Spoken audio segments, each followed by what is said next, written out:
The reason you don't have a six-figure job yet isn't because you're underqualified. It's because you are still using the traditional job search process and you've never been taught any other way. Before I landed my last 3 roles that all paid me well over 6 figures, I was job hunting for 6 months without hearing anything back. But once I switched to this 5-step system that I'm about to show you, everything changed. I landed those 6-figure offers without changing any of my skills, only my system. And that system starts with the very first thing that almost everyone gets wrong, your resume, but not in the way you think. Okay, step 1 is strategic resume tailoring. That means you have to completely flip how you think about applying to jobs. Most people will write their resume once and blast it out to 100 companies, then they wonder why they never hear back. That approach has maybe like a 2 to 3% success rate at best. Here is what I started doing instead. I only applied to 10 to 15 carefully selected roles, but I completely customized my resume for each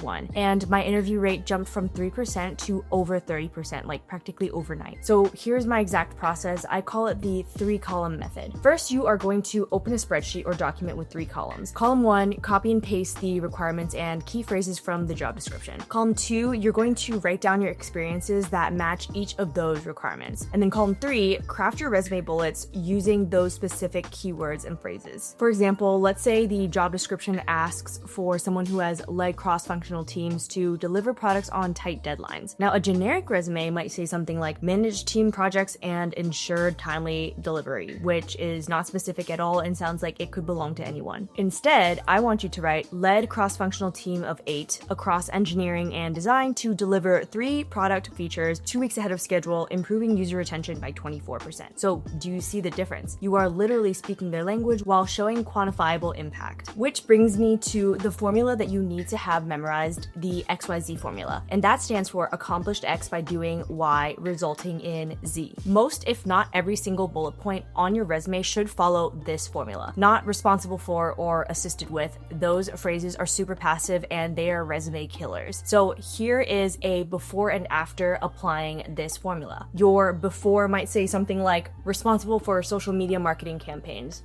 Yawn. After will look like grew Instagram following by 8,500 followers, parentheses 340% increase by implementing data-driven content strategy, resulting in $45,000 in attributed revenue. Sometimes you might need to estimate that impact piece if you don't have the exact number handy, which is totally fine. Most people will do this, but the key here is you are taking your real experience and presenting it in the language of result and impact, which companies, that's what companies care about at the end of the day. Yes, this approach will take more time upfront, especially if you are doing this for most of your resume bullet points and tailoring a version of your resume for each role you apply to. I get it. But would you rather spend 2 hours applying to 50 jobs and get 0 interviews, or spend 2 hours applying very intentionally to 10 jobs and get 3 interviews? That is the math that changed everything for me. Okay, step 2 is LinkedIn profile optimization, and most people completely waste this opportunity. Your LinkedIn profile is working for you 24/7. Recruiters are searching for candidates right now while you are watching this video. So the question is, will they find you? And will they find you for the roles that you are targeting? There are 4 sections on your profile that matter the most. First, your headline. This is not where you just put marketing manager at company X, or worse, seeking opportunities in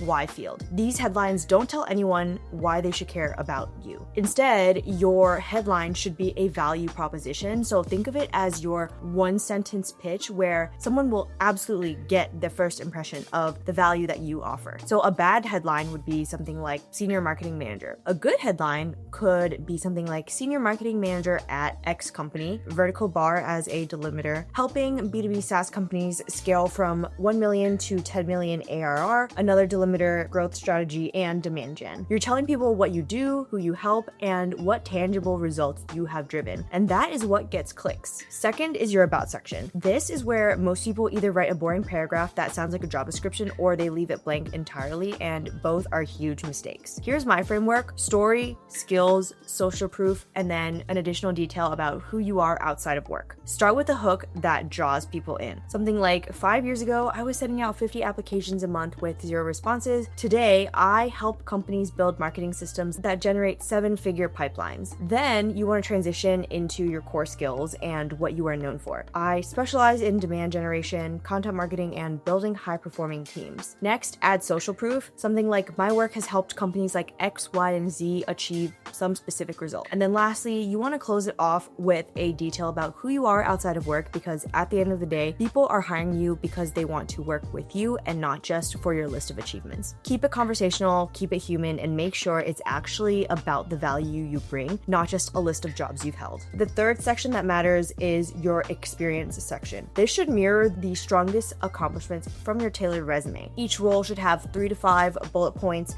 maximum, and they should all follow that XYZ formula we talked about earlier. And last, your skills section. This is actually more important than so many people realize because recruiters search for candidates using specific keywords. So go back to those job descriptions you are targeting. What skills do they mention repeatedly? Add those skills to your profile and then ask your colleagues for skill endorsements for the most relevant ones, because the more endorsements you have on a given skill, the higher you'll show up in recruiters' search results for candidates with that skill. LinkedIn has confirmed this themselves. But besides those 4 profile sections, there are so many other ones that you should be optimizing that could make or break your job search, which I had to learn the hard way in my first job search. You can download my free LinkedIn profile optimization cheat sheet using the link in the description below. Now, step 3 is where things get really powerful. This is LinkedIn outreach for referrals. And learning this was the biggest reason my job search process changed practically overnight. So here's a stat that will change how you think about job searching. Referred candidates are 10 times more likely to get hired than people who just apply online. 10 times. Most applications through a company's job portal page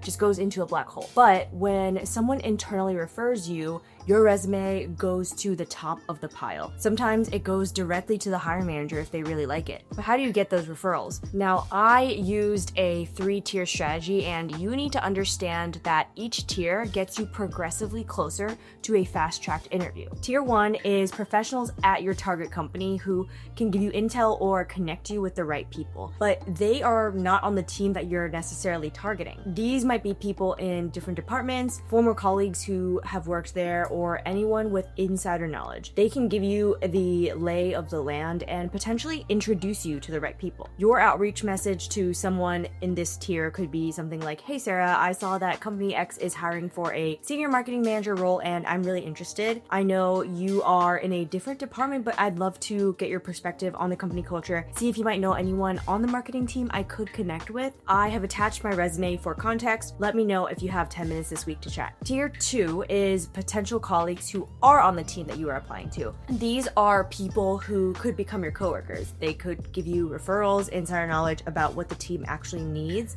and what the hiring manager actually cares about. This is incredibly valuable intel. A message to someone in this tier could sound like, "Hey Sarah, I am applying for the marketing manager role on your team and I would love to learn more about what you're working on and what gaps the team is looking to fill. Would you be open to a quick 15-minute chat?" Okay, now tier 3 is the highest value target. They are hiring managers or recruiters who are directly responsible for hiring for this role. These are the people who can fast track your interview and skip you past the initial screening round, so they are the holy grail. When reaching out to a hiring manager or a recruiter, you want to be direct and show immediate value based on what they have laid out in the job description. This could sound like, "Hi Sarah, I am reaching out because I saw you are hiring for a senior marketing manager on your team. I have been following company Z's growth in the B2B space and I am impressed by some recent specific initiative that they did. I have 6 years of experience in demand gen or whatever skills are required on the job description, and most recently grew my company's pipeline by 180% at my current company. I would love to discuss how I could contribute to your team's goals. Would you have 15 minutes this week for a quick conversation? I have attached my resume for your review." Now, this is direct. It shows you've done your homework. It demonstrates value immediately and makes it easy for them to say yes. When you reach the hiring manager directly, you are bypassing the entire application line. But there are a few keys to making this work.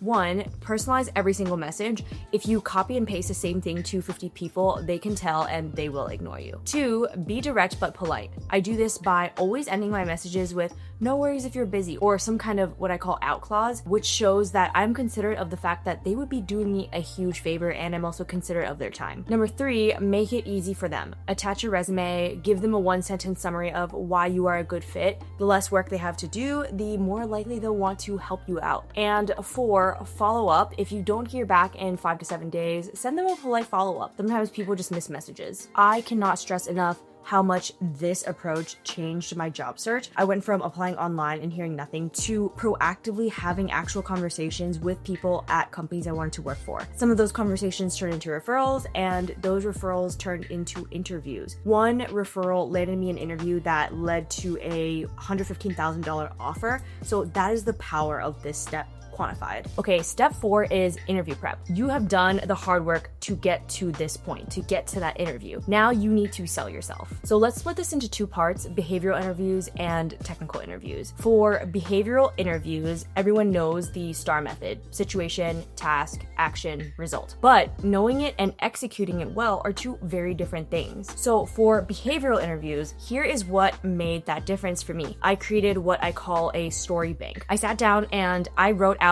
8 to 10 detailed stories from my career that I could tap into for each and every interview. Each story covered a different type of experience. So a time that I led a team, a time I overcame a challenge, a time I failed and learned from it, a time I dealt with conflict, a time I went above and beyond, and so on and so on. I wrote these out in full detail with specific numbers and outcomes. And then I practiced telling them out loud until they felt natural. And so here's why this works. In any behavioral interview, you are going to get some variation of the same questions. Tell me about a time you led a project. Describe a challenge you faced. Give me an example of when you had to influence someone. If you have your story bank ready, you can adapt any of those stories to fit the question. You are not scrambling to think of examples on the spot, which is a recipe for disaster. And here is the critical part. Make sure your stories focus on your individual impact, not the team's. I see this mistake constantly. An example of a bad answer would be, we launched a new product and it was really successful. The team worked really hard and we hit our goals. A good answer would be, I led the go-to marketing strategy for our product launch. I personally developed the messaging framework, coordinated across 5 departments, and created a content calendar that drove 10,000 signups in the first month. My contributions directly led us to exceeding our Q1 revenue target by 23%. So you see how the second one is way more specific about your role,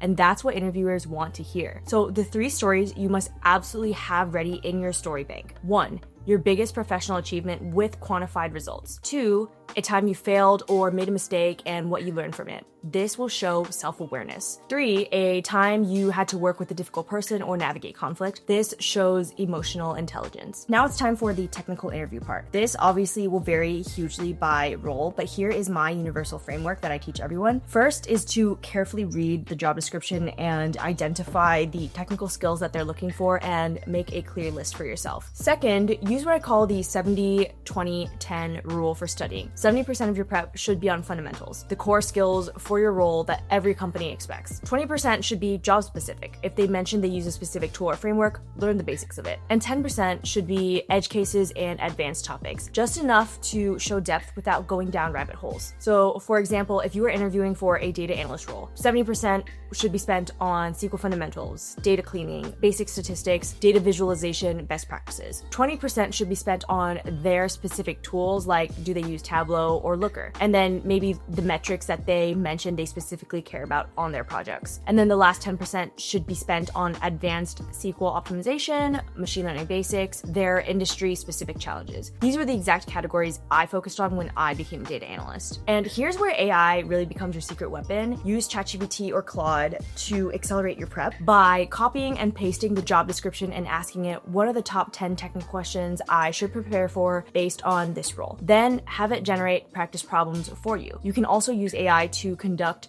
mock technical interviews. So tell it to act as the interviewer for you and ask you progressively harder questions. Have it critique your answers and point out what you're missing. This is like having a personal interview coach available 24/7. I will link a cheat sheet for the exact questions you should be prompting your AI when helping you to prepare for technical interviews in the description below. And here's another pro tip. Use AI to also research the company's tech stack. Ask it to analyze their engineering blog, recent product launches, or GitHub repos to understand what technologies they actually use on a day-to-day basis. This gives you incredibly specific talking points that show that you have done your homework, and that goes a long way. Third, take it beyond AI. Do mock interviews with real people. This is still non-negotiable. Practice with a friend, use a platform like Pramp, or hire a coach if you can afford it. AI is great for prep, but you need to practice the human element, things like reading body language, handling awkward pauses, and building rapport. And finally, the day of your interview, review your story bank, Look at the company's recent news or blog posts so you can reference them, and prepare 2 to 3 thoughtful questions to ask your interviewer. Questions like, what does success look like in this role in the first 90 days? Or what's the biggest challenge your team is facing right now? Show that you are thinking strategically about the role. Step 5 is exciting, but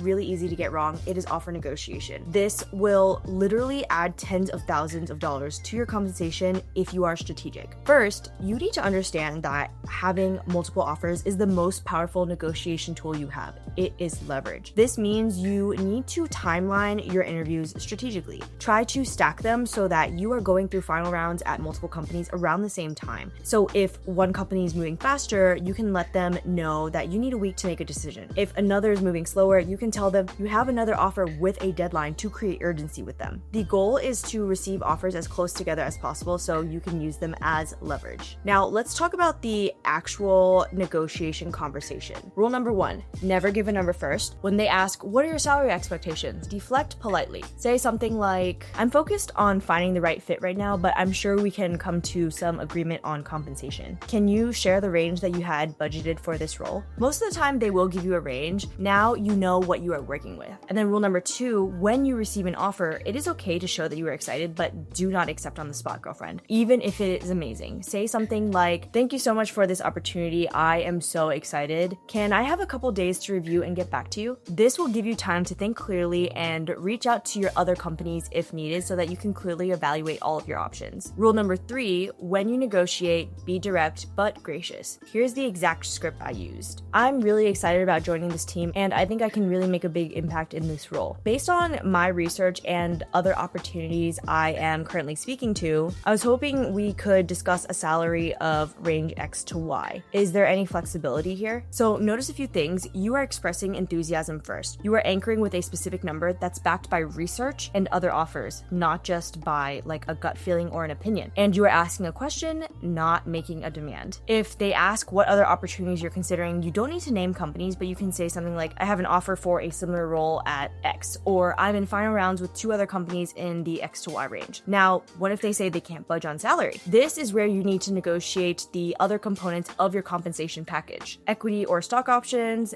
annual bonus structure, signing bonus, additional PTO, remote work flexibility, professional development budget, earlier performance review for a raise. All of these things have value. Don't leave money on the table just because the base salary is fixed, especially if you are genuinely excited about the role. So here is a real example from my own experience. I received an offer for $110,000. I had another offer for $125,000, and I went back to the first company and I said, I am much more excited about your role and team, honestly, but the other offer is at $135,000. Is there any way we can close this gap? So they ended up coming back with $115,000 base, a $10,000 signing bonus, and a stock package. So total first year comp was around $138,000, and that was a $28,000 increase from just one single conversation. Now, would I have gotten that without the other offer? Absolutely not. That, my friends, is the power of leverage. Okay, lastly, I want to close this out with some bonus tips. 1, track everything in a spreadsheet: company name, role, contact person, interview dates, offer details. This will keep you organized and ensures you follow up on everything appropriately. Nothing falls through the cracks. 2, follow the 48-hour follow-up rule. After every interview, send a thank you email within 48 hours. Reference something specific from your conversation that makes it seem like you were actually present, and reiterate your interest. And 3,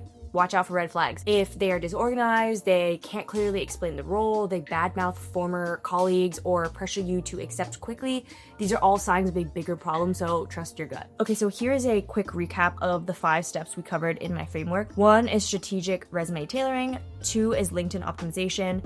3 is outreach for referrals. 4 is interview prep. And 5 is offer negotiation. This system took me from 6 months of rejection and ghosting to multiple 6-figure offers. I didn't get smarter, I just changed my approach. So I'm encouraging you to pick one step from this video and implement it this week. Just one. Tailor your resume for one role, optimize your LinkedIn headline, or reach out to one person for a referral. If this was helpful for you, drop a comment below. Let me know what you are going to implement this week or where you're stuck in your job search. And also, if this was helpful, make sure you like and subscribe because I will be pushing out so many more videos around career and job search tips just like this one. Thank you for watching, and I'll see you in the next one.